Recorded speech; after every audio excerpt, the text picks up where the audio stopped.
Ditpol Airut Polda Papua Barat menangkap 5 nelayan di perairan Sorong yang membawa puluhan bom ikan.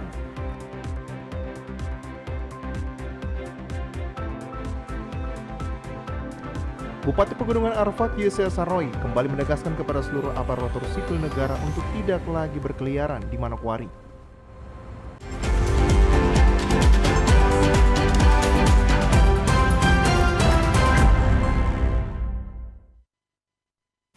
Salam jumpa pemirsa, selain dua topik utama tadi kami telah menyiapkan beragam informasi penting lainnya untuk Anda dalam program berita Papua Barat hari ini. Bersama saya Esti Ika, inilah berita selengkapnya.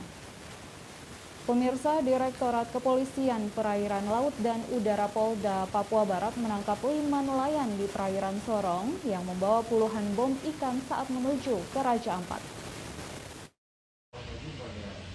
Ditpol Airut Polda Papua Barat terus meningkatkan patroli di perairan laut Papua Barat. Patroli tersebut tidak berjalan sia-sia setelah polisi menangkap 5 orang nelayan yang membawa puluhan bom ikan menuju Kabupaten Raja Ampat. Kelima pelaku itu ditangkap antara Pulau Buaya dan Pulau Sop, perairan laut Sorong. Penangkapan terjadi sekitar pukul 23.00 waktu Indonesia Timur, Sabtu 15 Januari 2022. Saat polisi melakukan pemeriksaan di atas perahu dan mendapatkan botol-botol berisi bahan peledak. Ditpol Airut Polda Papua Barat Kombes Pol Budi Utomo mengatakan kelima pelaku saat ditangkap tidak melakukan perlawanan. Mereka sempat panik saat polisi mendekati para nelayan tersebut. Pelaku pemilik bom ikan sudah ditetapkan sebagai tersangka. Kelima nelayan itu berinisial LU, TS, K, dan KLA.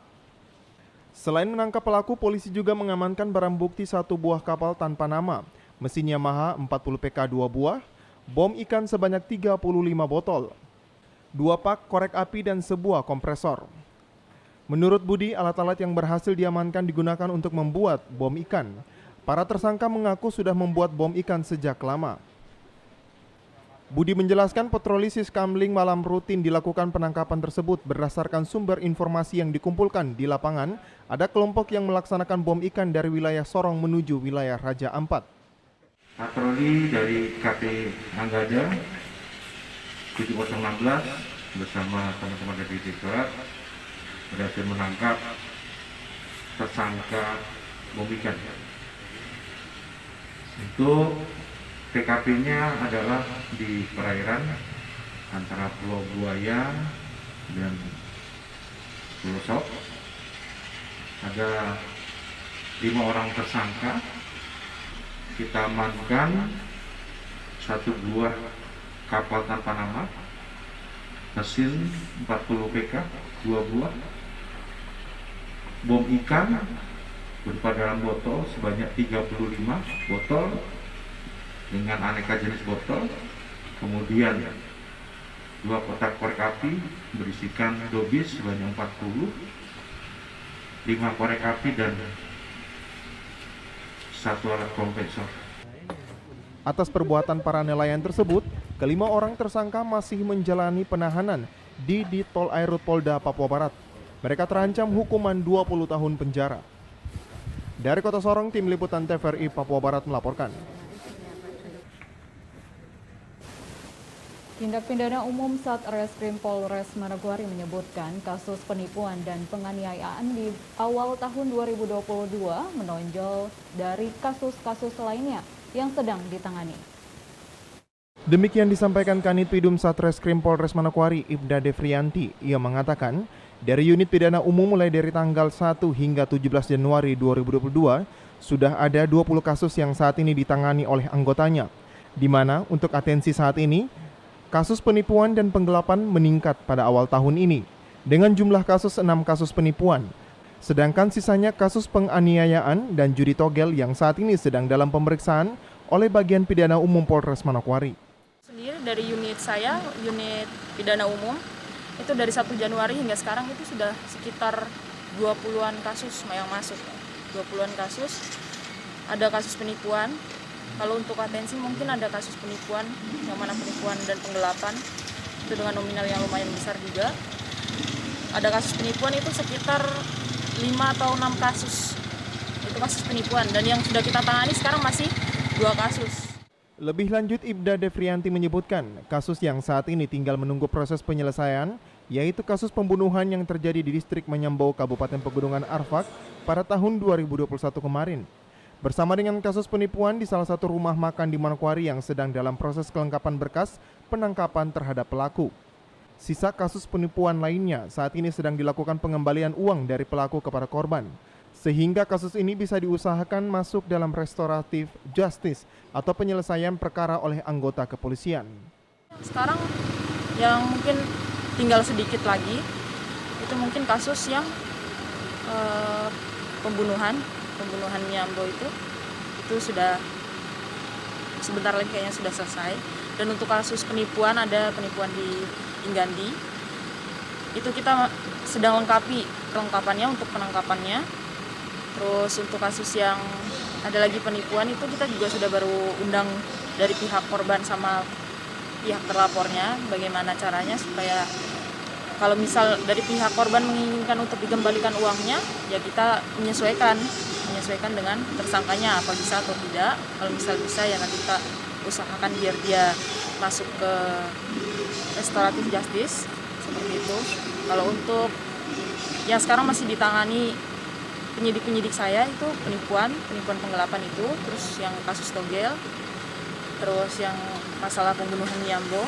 Kalau masalah yang Ibda Devrianti menghimbau kepada masyarakat Manokwari untuk tidak segan-segan langsung melaporkan kepada anggota bila terjadi tindakan kriminal tanpa menunggu lama, sehingga permasalahan itu bisa langsung diproses secara hukum. Natalindo Kerwai, TVRI Papua Barat melaporkan. Bupati Pegunungan Arfak Yosias Saroy kembali menegaskan kepada seluruh aparatur sipil negara untuk tidak ada lagi yang berkeliaran di Manokwari saat hari kerja. Pasalnya di tahun 2021 lalu kebiasaan tersebut masih terjadi sehingga pelayanan pemerintahan di Pegunungan Arfak kurang berjalan maksimal.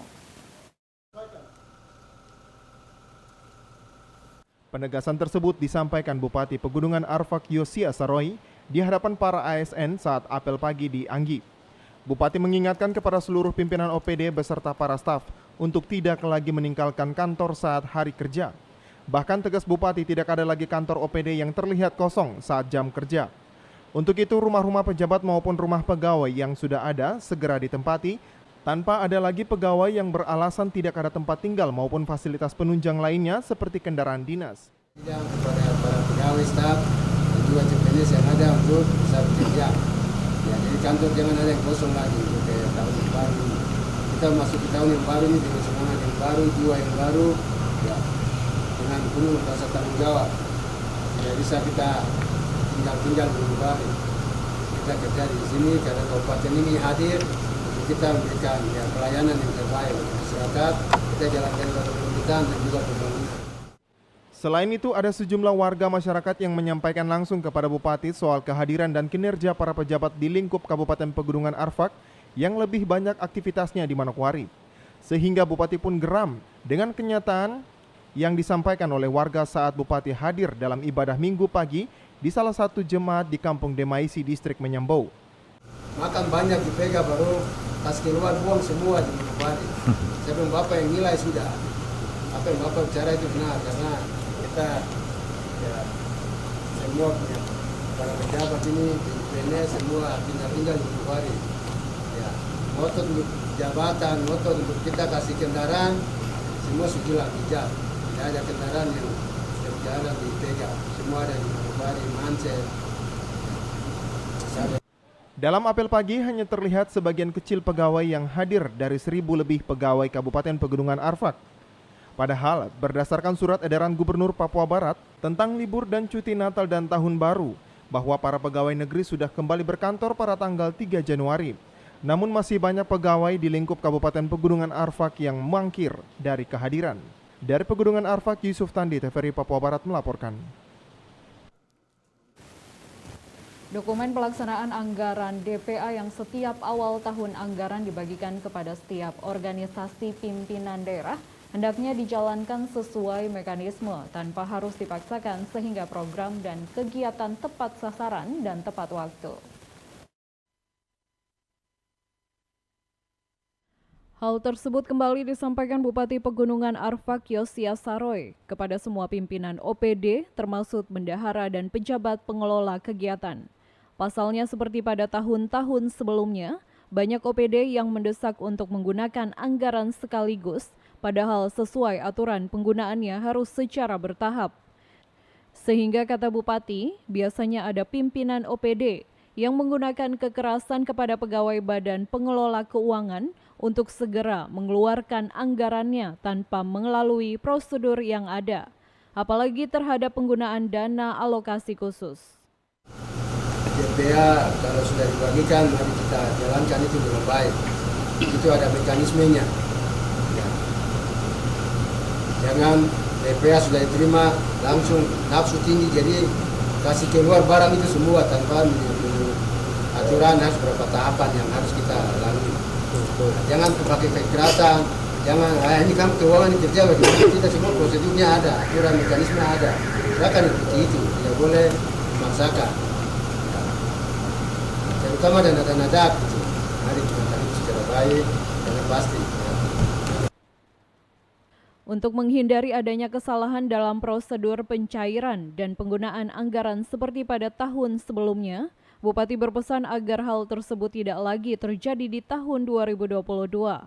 Bahkan Bupati menyarankan agar perlu ada koordinasi antara bendahara dengan pimpinan OPD maupun Sekda, Wakil Bupati dan juga Bupati dalam setiap penggunaan anggaran yang bersumber dari dana, DAK, dan maupun sumber-sumber lainnya.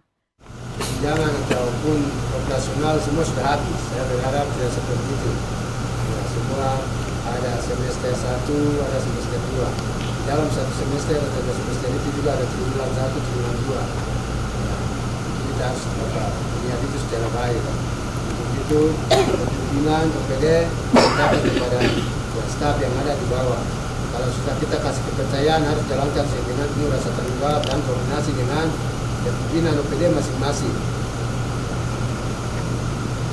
Kalau pimpinan sudah kasih tanggung jawab untuk mengelola kegiatan, harus laporkan. Kita koordinasikan dengan atasan. Ada kepala OPD ada juga ya, Sekda. Bupati selalu berkomitmen agar opini yang diperoleh Kabupaten Pegunungan Arfak atas laporan keuangan harus wajar tanpa pengecualian. WTP seperti pada laporan tahun anggaran 2020, sehingga untuk tahun anggaran 2021, Bupati menginginkan agar opini tersebut tetap dipertahankan. Dari Pegunungan Arfak, Yusuf Tandi mengabarkan. Informasi selanjutnya akan hadir setelah jeda berikut ini, tetaplah bersama kami.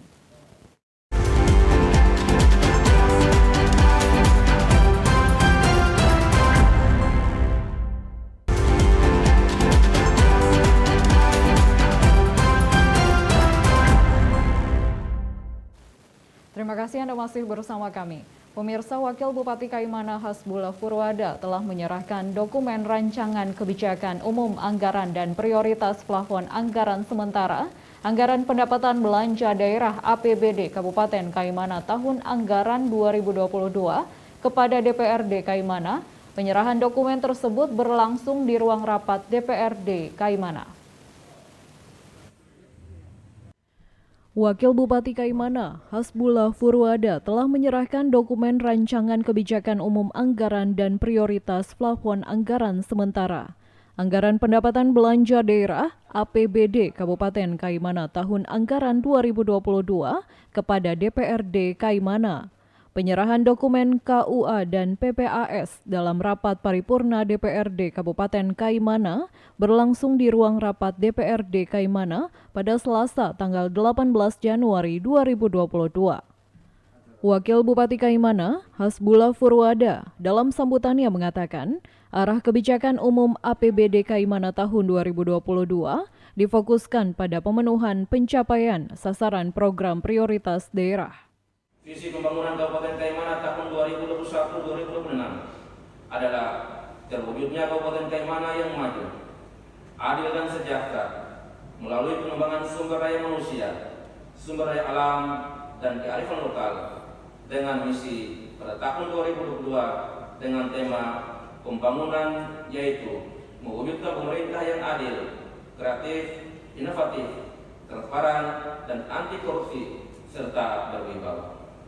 Sehingga arah kebijakan umum APBD tahun 2022 difokuskan pada pemenuhan pencapaian sasaran program prioritas daerah, dimulai dari konsolidasi pemerintahan, percepatan perwujudan tata kelola pemerintahan yang baik, perbaikan kualitas pelayanan publik, mendorong pelibatan masyarakat dalam kegiatan perekonomian, penerapan teknologi komunikasi dan informasi e-governance.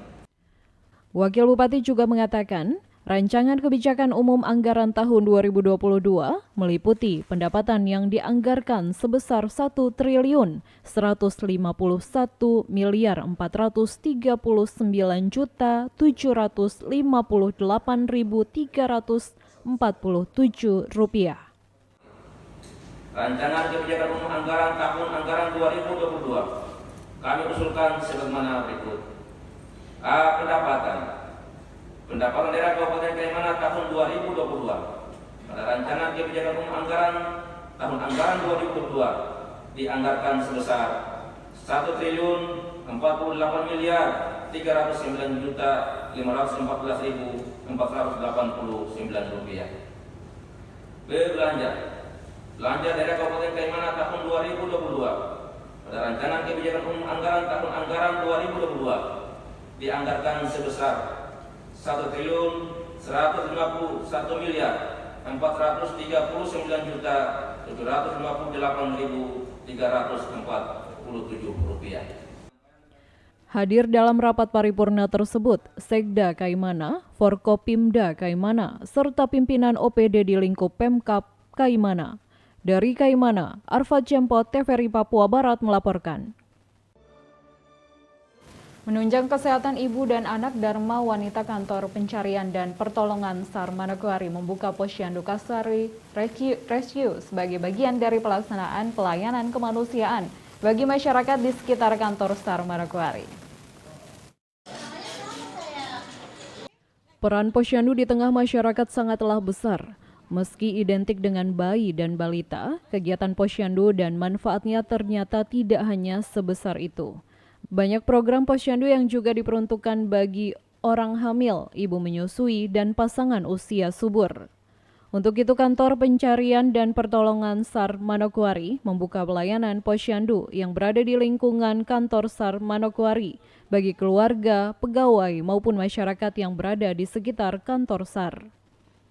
Kepala Kantor Pencarian dan Pertolongan Manokwari, Monce Bruri, mengatakan, kehadiran Posyandu Rescue merupakan kado emas khususnya bagi Basarnas Nasional yang akan memasuki ulang tahun yang ke-50 yang jatuh pada tanggal 28 Februari.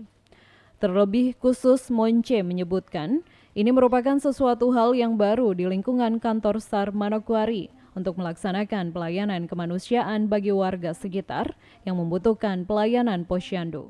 Ini merupakan kado emas bagi kami, khususnya Badan SAR Nasional yang akan memasuki ulang tahun yang ke-50 yang jatuh pada tanggal 28 Februari. Terlebih khusus kepada kantor SAR Manokwari.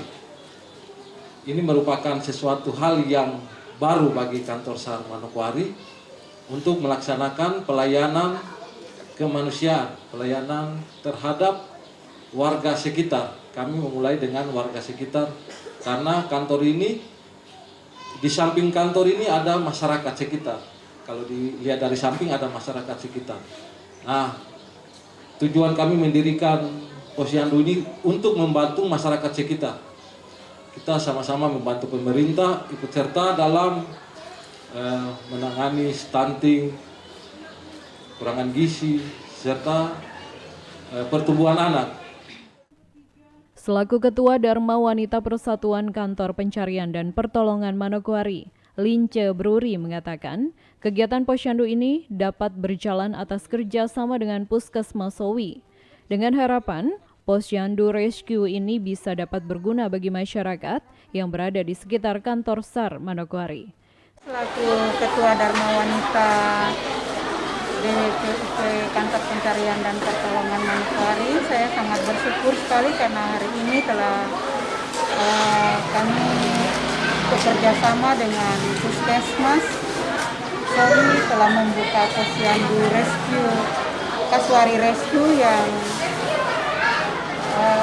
harapan kami ke depan kalau Posyandu ini bisa dapat berguna untuk masyarakat yang ada di sekitar.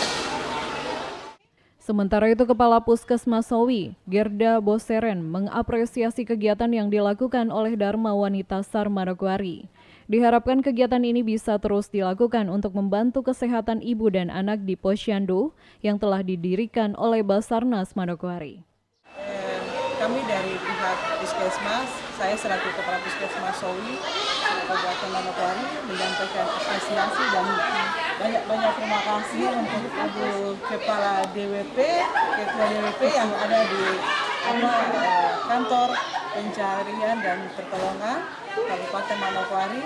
Kiranya ke depan kita saling membangun komunikasi, kerjasama yang baik untuk kesehatan ibu dan anak, khususnya yang ada di lingkungan kantor pencarian dan pertolongan Kabupaten Manokwari, khususnya Basarnas, bahkan lingkungan yang ada di sekitar kita. Natalindo Kerewai, TVRI Papua Barat melaporkan. Pemirsa, Wakil Bupati Fakfak Yohana Dina Hindom memilih bergabung menjadi kader Partai Nasdem karena merasa sejalan dengan visi dan misi Partai Nasdem, dengan harapan bisa menjadi pemimpin yang dapat mengayomi masyarakat Kabupaten Fakfak. Bergabungnya Wakil Bupati Fakfak Yohana Dina Hindom dengan Partai Nasdem ditandai dengan pengenaan jaket partai pada acara Rakorwil DPW Partai Nasdem Papua Barat oleh Wakil Ketua DPP Partai Nasdem. Wakil Bupati Fakfak Yohana Dina Hindom saat diwawancarai mengatakan ia memilih bergabung karena visi dan misinya sama dengan Partai Nasdem. Yohana mengatakan walaupun ia menduduki jabatan Wakil Bupati melalui jalur independen, namun dengan keputusan yang diambil bahwa tujuan hidupnya sama dengan Partai Nasdem untuk menjadi pemimpin yang bisa merangkul semua masyarakat Fakfak. Walaupun masuk dari independen, tapi saya bisa ada di Nasdem dalam kurung waktu tidak sampai 1 jam, setengah jam kemudian, terus saya bisa mengambil satu keputusan untuk saya ada di Nasdem karena saya melihat visi misi dan tujuan juga menjadi bagian dalam tujuan hidup saya. Wakil Bupati menambahkan, bergabungnya ia ke Partai Nasdem bukan hanya untuk menghadapi tahun 2024, tetapi ia menjadi tujuan hidupnya untuk bisa mendekatkan diri kepada masyarakat dan juga mensejahterakan masyarakat. Hari ini sebagai Wakil Bupati, sudah barang tentu bukan hanya karena mau menghadapi 2024, tapi itu yang menjadi tujuan hidup saya yang dimana harus bisa kita mendekatkan diri dengan masyarakat. Sudah barang tentu kalau kita ada di satu organisasi atau lembaga sudah pasti punya rencana atau visi misi yang kita bisa dapat mensejahterakan masyarakat ini dan membawa mereka ke arah yang lebih baik. Oleh sebab itu ya tujuan kita, tujuan hidup kan yang kita harus capai, bagaimana manfaat dari itu. Yohana Dina Hindom menambahkan dirinya sangat dekat dengan masyarakat sejak masih di birokrasi hingga maju menjadi Wakil Bupati Fakfak melalui jalur independen. Sehingga saat ini yang akan dilakukan adalah memberikan pemahaman kepada masyarakat bahwa ada partai politik yang baik dan bisa merangkul masyarakat Fakfak menuju Kabupaten Fakfak yang aman dan sejahtera. Jimmy Tabisu, TVRI Papua Barat melaporkan. Pemirsa, mendukung pelayanan Tuhan Jemaat GKI Petrus Amban melaksanakan pembangunan rumah pastori. Ketua Klasis GKI Manokwari, Pendeta Johannes Mamuribo, berpesan rumah pastori yang akan dibangun ini merupakan kerinduan dari umat Tuhan terhadap pekerjaan Tuhan dalam Jemaat GKI Petrus Amban. Pembangunan rumah pastori Jemaat GKI Petrus Amban dilakukan karena rumah pastori yang lama sudah tidak layak ditempati, sehingga jemaat berkomitmen untuk membangun rumah pastori yang baru. Peletakan batu pertama pada 29 Agustus tahun 2021 hingga awal tahun 2022, progres perkembangan bangunan sudah mencapai 55%, dengan luas bangunan 12 x 22 meter persegi. Untuk bangunan yang sudah berdiri merupakan swadaya Jemaat GKI Petrus Amban. Sementara itu, Ketua Klasis GKI Manokwari Johannes Mamoribo memberikan apresiasi bagi Jemaat GKI Petrus Amban yang bisa membangun rumah pastori dengan iman jemaat dan bisa mewujudkan dukungannya kepada pelayanan firman Tuhan di Jemaat GKI Petrus Amban. Ini satu kerja yang luar biasa ya. Kita berikan aplaus untuk warga Jemaat Petrus Amban, suatu upaya dan usaha yang mandiri dan jemaat yang sangat luar biasa, yang mereka telah menunjukkan dan memperlihatkan kerja yang sangat luar biasa dengan menghadirkan suatu pastori yang ya cukup besar. Tadi saya lihat mereka punya master plan yang ada di sana. Ini salah satu pastori yang juga termegah nanti di Klasis GKI Manokwari. Ini luar biasa. Gubernur Papua Barat dalam sambutannya mengatakan proses pembangunan rumah pastori merupakan murni dibangun oleh jemaat. Hingga saat ini memasuki proses pembangunan pemasangan seng, sehingga untuk proses pembangunan selanjutnya akan dibangun secara bersama-sama. Kita semua harus di sini. Jadi memang kemarin Bapak Ketua PMJ sudah kasih tahu bahwa ini memang partisipasi murni dari jemaat. Saya tidak mau meminta kepada pemerintah, tetapi jemaat murni dan jemaat yang menghadirkan. Hari ini kita akan baku seng. Ya, hari ini kalau kita baku seng, berarti kita menjadikan semua. Pemerintah juga bertanggung jawab. Setelah dilakukan proses pemasangan seng, pembangunan akan terus dilakukan. Karena panitia pembangunan rumah pastori Jemaat GKI Petrus Amban menargetkan acara peresmian gedung pastori akan dilaksanakan pada tanggal 25 Mei tahun 2022. Jimmy Tabisu, TVRI Papua Barat melaporkan. Jemaat Gereja Protestan Indonesia di Papua, GPI Papua Immanuel Werba, Minggu 16 Januari 2022 melakukan nampak tilas Injil masuk di Kampung Werba yang ke-59 tahun. Sejarah Injil masuk wajib dibukukan dengan baik di daerah, sehingga diketahui banyak orang, termasuk anak cucu ke depan. Pernyataan tersebut disampaikan Bupati Fakfak Untung Tamsil di depan umat Kristen di saat mengikuti napak tilas.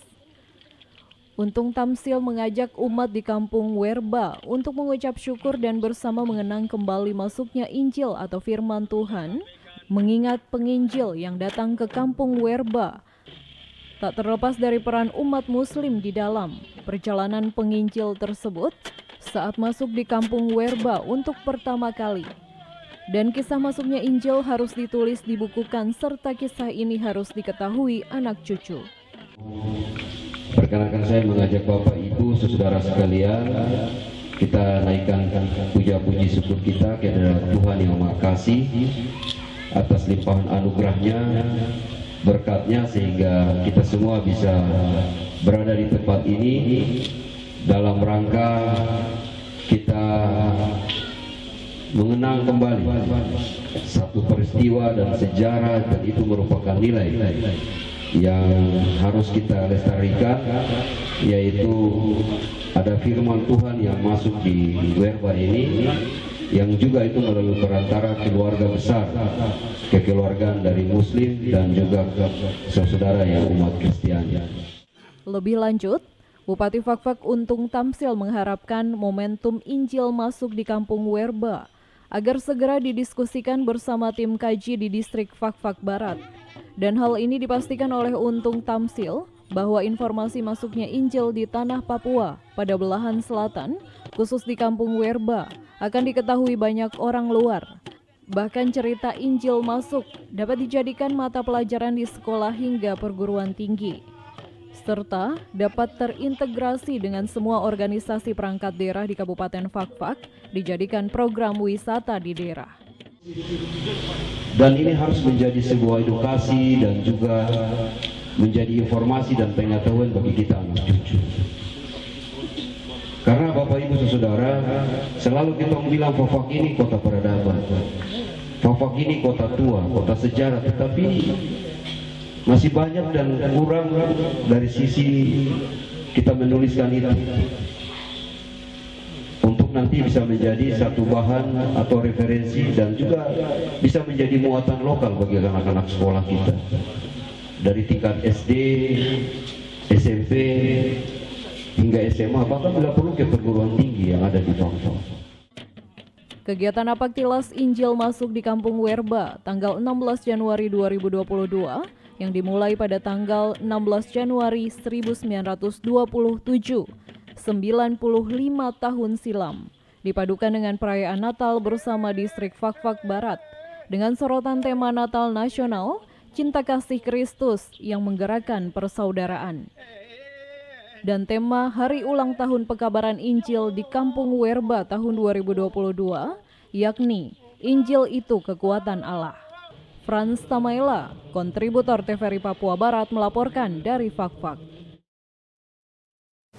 Informasi tadi sekaligus menutup jumpa kita dalam program Berita Papua Barat hari ini. Kami tetap mengajak Anda untuk mencegah penyebaran COVID-19 dengan cara memakai masker, mencuci tangan pakai sabun dengan air yang mengalir, menjaga jarak, menjauhi kerumunan, serta membatasi mobilitas dan bersedia divaksin sesuai kebijakan pemerintah. Indonesia pulih karena aku, Indonesia pulih karena kamu, Indonesia pulih karena kita. Dan wakili kerabat kerja yang bertugas saya STIK mengucapkan terima kasih dan sampai jumpa.